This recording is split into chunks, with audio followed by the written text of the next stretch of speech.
అయితే ఈ నెలలో కూడా మరి మొదటి దినం ఈరోజు మనం అందరం ఇలా కూడి ఉన్నాం. ఈ సమయంలో దేవుని వాక్యంలో నుండి మరలా ఒక వచనాన్ని మనం జ్ఞాపకం చేసుకుందాం. చూడండి, యోబు గ్రంథము 22వ అధ్యాయం 21వ వచనాన్ని చదవండి. యోబు గ్రంథము 22వ అధ్యాయం 21వ వచనం.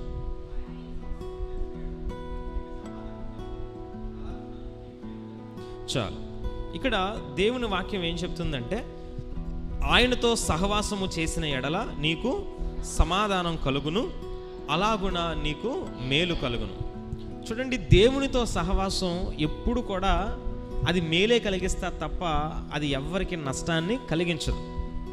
ఎప్పుడైనా మీరు గమనించండి, ఒక పాడైపోయిన యాపిల్ని లేదా ఒక పాడైపోతున్న ఏదైనా ఒక ఫ్రూట్ని బాగున్న ఫ్రూట్ దగ్గర పెట్టారనుకోండి, అది బాగున్న యాపిల్ దగ్గర పెట్టారనుకోండి, ఈ పాడైపోయిన యాపిల్ మళ్ళీ తిరిగి బాగుపడుతుందా? బాగుపడదండి. ఏమైపోద్ది? బాగున్న దాన్ని కూడా పాడు చేసేస్తుంది. ఎందుకంటే దీనిలో ఉన్న బ్యాక్టీరియా అంతా, ఫంగస్ అంతా అందులోకి వెళ్ళి అది కూడా పాడైపోతుంది. అంటే మనుషులతో సహవాసం ఇలా ఉండొచ్చు. కొన్నిసార్లు మనం ఎంత ప్రార్థనాపూర్వకంగా, భక్తిపరులుగా, లేకపోతే దేవుడంటే చాలా ప్రేమ కలిగిన వారిగా, దేవుడంటే భయభక్తులు కలిగిన వారిగా మనం ఉన్నా, మనము ఒకవేళ ప్రార్థన చేయని వారితో, దేవుడంటే భయం లేని వారితో, మందిరం అంటే ప్రేమ లేని వారితో, ఏమాత్రం కూడా భక్తి పట్ల ఆసక్తి లేని వారితో సహవాసం చేసామనుకోండి, వారిని మనకలాగా మార్చడం కంటే మనమే వారిలాగా మారిపోయే ప్రమాదం ఎక్కువ ఉంటుంది. అందుకనే మనం ఎక్కువ సహవాసం మనుషులతో కాదు, ఎవరితో చేయాలి? దేవునితో చేయాలి. దేవునితో సహవాసం చేస్తే మనకేం కలుగుతుందంట? సమాధానం కలుగుతుంది, అలాగుననే మేలు కూడా కలుగుతుంది. కాబట్టి దేవునితో సహవాసం చేసి పాడైపోయిన వారు, దేవునితో సహవాసం చేసి నష్టపోయేవారు, దేవునితో సహవాసం చేసి మేము ఇలా అయిపోయాం అనేవారు ఎవరో కూడా ఉండరు. ఒకవేళ అలా చెప్తున్నారంటే కనుక వారు నిజంగా దేవునితో సహవాసం చేసినట్టు కాదు. నిజంగా ఆయనతో సహవాసం చేస్తే మేలు సమాధానమే కలుగుతా తప్ప కీడు ఎవరికి కూడా కలగదు.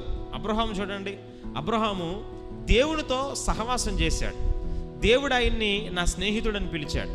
కానీ అటువంటి అబ్రహాము ఎంత గొప్ప అనుభవంలోనికి వెళ్ళాడంటే, అన్ని విషయాల్లో నిజంగా అబ్రహాము అన్ని విషయాలలో ఆశీర్వదించబడినట్లుగా మనం దేవుని వాక్యంలో చూస్తాం. ఆత్మీయంగా, ఆర్థికంగా, శారీరకంగా, కుటుంబపరంగా, సామాజికంగా, ఇలా అన్ని విషయాల్లో కూడా అబ్రహాము ఆశీర్వాదాన్ని పొందుకున్నాడు. కారణం ఏంటంటే ఆయన దేవునితో సహవాసం చేసి. మోషే కూడా అంతే. మోషే ముఖాముఖిగా దేవునితో మాట్లాడేవాడు, ముఖాముఖిగా దేవుని కలుసుకునేవాడు, దేవుని స్వరం వినేవాడు, ఆయనతో దేవుడు సహవాసం చేసేవాడు. నిజంగా భక్తులు తమ జీవితాల్లో దేవునితో సహవాసం చేసి అన్ని విషయాల్లో మేలే పొందుకున్నారు తప్ప వారి జీవితాల్లో ఎప్పుడూ ఎవరు నష్టపోయినట్లుగా మనము చూడం. కాబట్టి యేసుతో సహవాసం చేసే ఈ సమయం చాలా గొప్పది. కాబట్టి మనం ఏం చేయాలంటే, మనకు ఎన్ని పనులున్నా, మనం ఎంత బలహీనులుగా ఉన్నా, మనం ఎంత బిజీగా ఉన్నా సరే, ఈ 3 దినాలని మాత్రం మనం అస్సలు మిస్ అవ్వకూడదు, అస్సలు పోగొట్టుకోకూడదు. ఈ సమయం చాలా శ్రేష్టమైంది. ఎందుకంటే రాబోయే దినాల్లో ఈ యేసుతో సహవాస కూడికల ద్వారా ఇందులో ఎంతమంది అయితే పాలు పంపులు పొందుతున్నారో వారిని దేవుడు బహుగా ఆశీర్వదిస్తాడు. ఆమేన్. ఎందుకంటే ఖచ్చితంగా ఆయనతో సహవాసం చేస్తే సమాధానము, మేలు అని ఆయన వాక్యమే చెప్తుంది కనుక ఆ వాక్యాన్ని ఖచ్చితంగా దేవుడు నెరవేరుస్తాడు. ఆమేన్. కాబట్టి మీరు ఆయనతో సహవాసం చేసేవారుగా ఉండండి. అలాగే మనం మరొక విషయాన్ని కూడా జ్ఞాపకం చేసుకోవాలి. అదేంటంటే, అదే అధ్యాయంలో 18వ వచనంలో మనం చూస్తాం. యోబు గ్రంథము 22వ అధ్యాయం 18వ వచనం.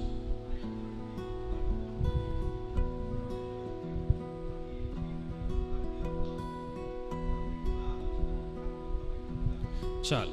ఇక్కడ వాక్యం ఏం చెప్తుందంటే, భక్తిహీనులు ఇలా అనుకుంటారంట. ఏమనంటే, మా యొద్ద నుండి తొలగిపోమ్మనియు సర్వశక్తుడగు దేవుడు మాకు ఏమి చెయ్యును అనియు దేవునితో అందురు. ఎవరండి వీళ్ళు? భక్తిహీనులు. నీతిమంతులు కాదు, భయభక్తులు కలిగిన వారు కాదు, భక్తి చేసేవారు, ప్రార్థనాపరులు కాదు. వీళ్ళకి వాక్యం పెట్టిన పేరు ఏంటంటే వీళ్ళు భక్తిహీనులు. వీళ్ళు ఏం చెప్తారంట? దేవుణ్ణి మా యొద్ద నుండి తొలగిపోమ్మంటారంట. తొలగిపోమ్మంటారు అంటే దేవుడితో వీరికి ఇంకా పని లేదు. వాళ్ళు అంటారంటే ఏమనంటే, సర్వశక్తుడకు దేవుడు మాకు ఏమి చేశాడు, మాకు ఏమి చేస్తాడు అని చెప్పి అంటారంట. అంటే వీళ్ళ ఇళ్ళు ఎప్పుడైతే మంచి పదార్థాలతో నింపబడి ఉంటాయో, ఆ పైన 17వ వచనంలో మనం చూస్తాం, ఆయన మంచి పదార్థములతో వారి ఇండ్లను నింపినను అంటాడు. అంటే వాళ్ళకి అన్నీ సమృద్ధిగా ఉన్నప్పుడు, అన్నీ కూడా బాగున్నప్పుడు, వారి యొక్క ఇండ్లను మంచి పదార్థాలతో దేవుడు నింపినప్పుడు వారు అంటారంటే ఏమనంటే, మా యొద్ద నుండి తొలగిపోమ్మని. సర్వశక్తుడకు దేవుడు మాకు ఏమి చేశాడని ఎవరు చెప్తారు ఈ మాట?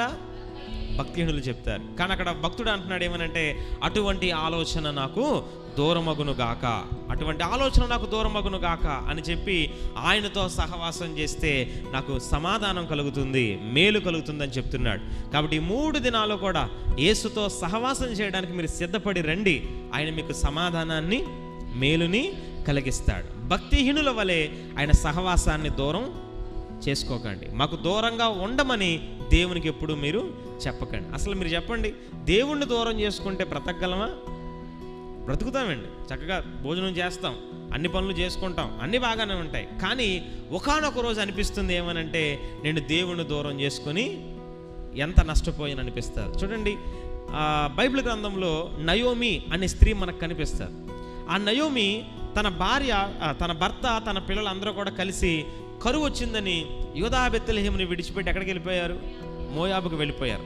ఫస్ట్లో బాగానే ఉంది కొన్ని రోజులు, కానీ చివరికి సమస్తాన్ని కోల్పోయింది. ఆమె కోల్పోయిన తర్వాత ఆమె తిరిగి వచ్చినప్పుడు తన ప్రజలు అంటారు, నువ్వు నయోమివే కదా అని అంటే, ఆమె అంటది ఏమనంటే, ఇక మీదట నన్ను నయోమి అని పిలవకండి, నన్ను మారా అని పిలవండి అని చెప్తుంది. అక్కడ ఒక మాట చెప్తుంది ఆమె ఏమనంటే, యెహోవా నాకు విరోధి ఆయను అంటది. ఏమయ్యాడంటే దేవుడు ఆమెకి విరోధి అయిపోయాడంట. ఎందుకు విరోధి అయిపోయాడు ఆయన? చూడండి, ఈమె దూరం చేసుకోబట్టే దేవుని సన్నిధిని, దేవుని ఆశీర్వాదం నిలిచి ఉండే స్థలాన్ని, దేవుడు దర్శించే ఆ స్థలాన్ని విడిచిపెట్టి ఎక్కడికో వెళ్ళిపోయింది, దేవుణ్ణి దూరం చేసుకుంది. కానీ దేవుడు ఏమైపోయాడంట? ఆమెకి విరోధిగా మారిపోయాడంట. అటువంటి పరిస్థితి మనం తెచ్చుకోకూడదు. కాబట్టి అందరం కూడా దేవునితో సహవాసం చేయడానికి ఎప్పుడు సిద్ధంగా ఉండాలి. దేవునితో సహవాసం చేయడానికి ఎప్పుడు మనము కోరుకోవాలి. దేవునికి మహిమ కలుగును గాక.